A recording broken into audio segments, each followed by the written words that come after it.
Hello दोस्तों, नमस्कार। दोस्तों, मेरा नाम है दुष्यंत सिंह और मैं दिल्ली ट्रांसपोर्ट कॉरपोरेशन अर्थात डीटीसी का कर्मचारी हूं। दोस्तों, आजकल बहुत अधिक चालकों की रिपोर्ट बनाई जा रही है कि आपने ड्यूटी ओके नहीं की है। तो उस विषय में ये वीडियो है, इसलिए मेरा आपसे आग्रह है कि इस वीडियो को अधिक से अधिक डीटीसी के ग्रुप्स में भेजा जाए ताकि इस वीडियो से वो फायदा उठा सके। तो दोस्तों, जैसे मैंने आपको अभी बताया है कि भाई रिपोर्ट बनाई जा रही है ड्यूटी ओके नहीं होने के कारण, उससे बचने का उपाय क्या है, मैं वो आपको उपाय बताने जा रहा हूं जो आज तक किसी ने आपको नहीं बताया होगा। और यह कार्य आपको अपनी ड्यूटी करते हुए ही करना है, ड्यूटी के बाद नहीं, क्योंकि ड्यूटी के बाद में डिपार्टमेंट उस चीज को मान नहीं रहा है। तो वो चीज आपको उससे पहले ही करनी है। अब वो उपाय क्या है वो मैंने यहां पर लिखा हुआ है, मैं आपको बता देता हूं कि क्या उपाय है। दोस्तों, यदि आपकी गाड़ी का परिचालन किसी भी कारणवश से जो शेड्यूल टाइम है उससे लेट चल रही है, लगभग पौना घंटा या 1 घंटा लेट आपका बस चल रही है, आप समय से निकले हैं डिपो से, परंतु फिर भी किसी ट्रैफिक जाम के कारण या रूट डाइवर्जन के कारण कुछ भी हो रहा है और आपकी गाड़ी लेट हो गई है, तो आपको ड्यूटी समायोजित कराने हेतु क्या कुछ करना चाहिए। क्योंकि मोस्टली हम जाते हैं और जो है समय पालक से भिड़ जाते हैं कि भाई आप जो है मेरी ड्यूटी को जो है एडजस्ट कीजिए। एडजस्ट मतलब हिंदी में उसको बोलते हैं समायोजित, ठीक है ना। तो उसको एडजस्ट कीजिए, परंतु वो नहीं करते हैं, वो बोलते हैं भाई ऊपर के आदेश हैं। अब उनसे पूछे कि भाई कहाँ है आदेश, किसके आदेश हैं, तो वो नहीं देंगे आपको, यहां तक कि डीटीसी भी नहीं देगी आपको। अब जो आपको समायोजित कि आप टाइम से आपकी ड्यूटी खत्म हो, उसके लिए आपको क्या करना है उसका उपाय मैं आपको बताने जा रहा हूं, ताकि आपका मीमो कर्टेलमेंट या एडजस्ट या समायोजित हो सके। दोस्तों, जब आप टर्मिनल पर पहुंचते हैं तो पहुंचने के बाद उपरांत जो है टर्मिनल पर, और वहां पर समय पालक महोदय मौजूद हैं और आपकी गाड़ी लेट हो गई है, पौना घंटा या 1 घंटा या 1.5 घंटा या 2 घंटा, जो भी लेट हुई है, 3 घंटा, कितनी भी लेट हुई है, बट आधा घंटा नहीं चलेगा भाई। देखो, मैं अभी बता दूं, आधा घंटा लेट होना कोई लेट नहीं है, ठीक है। कम से कम 45-50 मिनट तो लेट होनी ही चाहिए आपकी गाड़ी, तभी उसको आप समायोजित कराएं।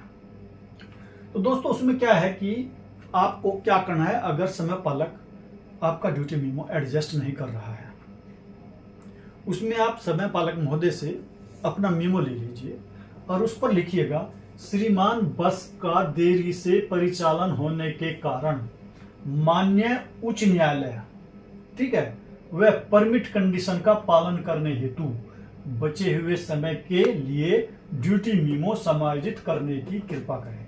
वहां पर अपना इनिशियल मतलब हस्ताक्षर कीजिए, टाइम लिखिए, बहुत इंपॉर्टेंट है टाइम, और डेट लिखिए। ये तीनों चीज बहुत ही इंपॉर्टेंट है ना, जितना इंपॉर्टेंट ये लिखना है उससे कहीं अधिक इंपॉर्टेंट ये चीज है। आपका हस्ताक्षर, टाइम जिस टाइम आप लिख रहे हैं पहुंचे हैं, और डेट।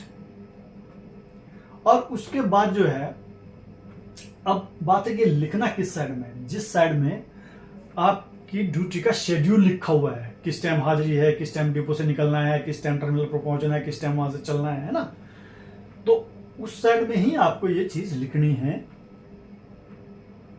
डेट एंड टाइम, ये क्या चीज करेगी आपका, टाइम का मतलब है कि आप किस टाइम पहुंचे थे टर्मिनल पर, डेट ये करेगी कि वो जो जिस साइड में वो शेड्यूल लिखा होता है उस साइड में डेट नहीं होती, डेट बैक साइड में होती है मीमो के। तो ये जब डेट आप लिखेंगे तो उससे सुनिश्चित हो जाए कि भैया किस डेट की मीमो है, ठीक। तो ये तीनों चीज बहुत इंपॉर्टेंट है। ये लिख करके आप समय पालक को दे दीजिए। उसके बाद देखिएगा, उनको कुछ नहीं कहना है, वो कहेंगे आपको भाई ये क्या लिखा है, उनको सर आप पढ़ लीजिए, पढ़े लिखे आदमी हैं आप अधिकारी हैं, आप पढ़ लीजिए, ये मैंने लिखा है कि भाई ताकि मैं परमिट कंडीशंस और माननीय उच्च न्यायालय के आदेशों का पालन कर सकूं। आप ये लिख रहे हैं उसको। तो कोई भी समय पालक ऐसा नहीं होगा जो आपका ड्यूटी मीमो एडजस्ट नहीं करेगा, उससे लड़ने की जरूरत नहीं है। ठीक है दोस्तों, यदि समय पालक उपस्थित नहीं है टर्मिनल पर, कोई भी नहीं है, और आप पहुंचे उस दिन, सपोज कीजिए उस दिन टर्मिनल पर जो समय पालक है उपस्थित नहीं है, या फिर मैं आपको एक चीज और बता देना चाहता हूं, जहां पर 20 से कम बसों का परिचालन होता है, सुन लीजिए गौर से, जहां पर 20 से कम बसों का परिचालन होता है वहां पर समय पालक की आवश्यकता नहीं है। ये रूल्स है डीटीसी का, किसी को पता नहीं होगा, यहां तक कि चेकिंग स्टाफ को भी पता नहीं होगा। जहां पर 20 से कम बसों का परिचालन होता है तो एक बार को चलो हो सकता है दे दें, परंतु जहां 10 या 9 या 8 है ना, मतलब बिलो 15 है बसों का परिचालन, वहां पर समय पालक की कोई आवश्यकता नहीं है। इसका मतलब है कि वहां पर समय पालक आपको नहीं मिलेगा। तो वहां पर आपको क्या करना है, यदि आपकी गाड़ी लेट चल रही है तो आपको वहां पर लिखना है, श्रीमान बस का देरी से परिचालन होने के कारण माननीय दिल्ली उच्च न्यायालय व परमिट कंडीशन का पालन करने हेतु, है ना, बचे हुए समय के लिए डीटी मेमो समायोजित किया गया है। यहाँ करने की कृपा करें, यहाँ किया गया है, आप कर रहे हैं ये टाइम और ये चीज डाल, ये दोनों चीज किस किस परिस्थिति में आपको लिखनी है वो मैंने बता दिया है। और जब आप ये चीज लिख लेते हैं तो उस ड्यूटी मेमो की आप एक मोबाइल से सेल्फी ले लें। मैं शर्तिया कह सकता हूं कि कोई भी समय पालक ऐसा नहीं जो आपकी ड्यूटी मेमो समायोजित नहीं करेगा, और कोई भी अधिकारी ऐसा नहीं है कि जो ये कह दे कि भाई ये आपने क्या लिखा है। क्योंकि दोस्तों 26 मार्च 2007 को माननीय दिल्ली उच्च न्यायालय ने डीटीसी के चालकों के लिए एक आदेश जारी किया था कि किसी भी बस चलाने वाले चालक को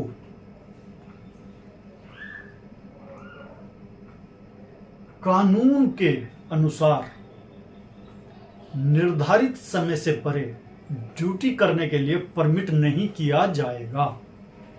मतलब अगर आप करना चाहें तो भी आपको परमिशन नहीं दी जाएगी। अगर यकीन ना हो तो एक एप्लीकेशन लगा के देखना, कहना साहब मेरे को ड्यूटी गाड़ी लेट मिलती है, जाम में लेट हो जाती है, तो इस कारण से मेरे को ड्यूटी के सभी ट्रिप लगाने हेतु समय से परे ड्यूटी करने की परमिशन दी जाए, जो कि मैं अपने स्तर पर परमिट कंडीशंस और दिल्ली उच्च न्यायालय के आदेशों का उल्लंघन नहीं कर सकता, अतः इनका उल्लंघन करने की मेरे को परमिशन दी जाए। कोई भी साइन नहीं करेगा उस एप्लीकेशन को, ठीक है। तो ये चीज आपको लिखनी है, और आपको कभी भी नहीं पूछा जाएगा कि क्यों ना आपके खिलाफ कार्यवाही की जाए चूंकि आपने ड्यूटी ओके नहीं की है या सभी ट्रिप नहीं लगाए हैं। आपके मेमो को छेड़ेगा भी नहीं, हाथ भी नहीं लगाएगा, शर्तिया है, इलाज है, ठीक है। या फिर आपको कानूनों का फाइट करने का पता होना चाहिए। अगर आपको फाइट करने का पता नहीं तो आप ये 3 लाइन लिख सकते हैं। इस पे जो 3 लाइन लिखी है, जस्ट 1 मिनट भी नहीं लगती आपको, और आपको मानसिक संतुष्टि रहेगी, क्योंकि आप कायदे में परमिट कंडीशंस और दिल्ली उच्च न्यायालय के दिशा निर्देशों का या उच्चतम न्यायालय के दिशा निर्देशों का वायलेशन नहीं कर सकते। इस प्रकार के लेटर जो हैं माननीय मुख्यालय ने डीटीसी के बहुत बार जारी किए हैं, तो आप वही कह रहे हैं भाई इनका पालन करने हेतु मेरे को ये मेमो समायोजित किया जाए ताकि उनका पालन हो सके, परमिट कंडीशंस का, दिल्ली हाईकोर्ट के आदेश का।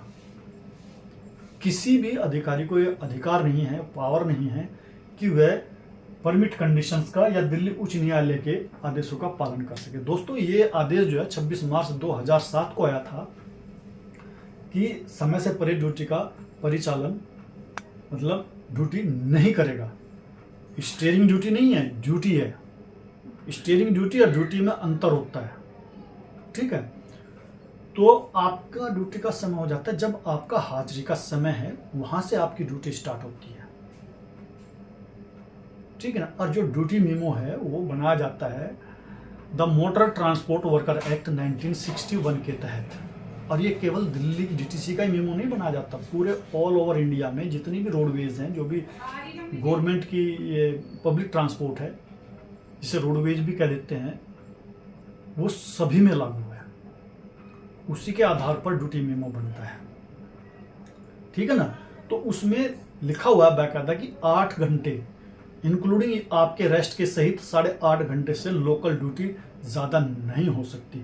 आपसे ड्यूटी ज़्यादा ली जा सकती है 8.5 घंटे से, यदि आप ऐसे डिस्टेंस पे जा रहे हैं, इतनी दूरी पर जा रहे हैं कि आप वहाँ से 8 घंटे जाने के बाद 8 घंटे की दूरी, 8 घंटे के समय से पहले नहीं आ सकते।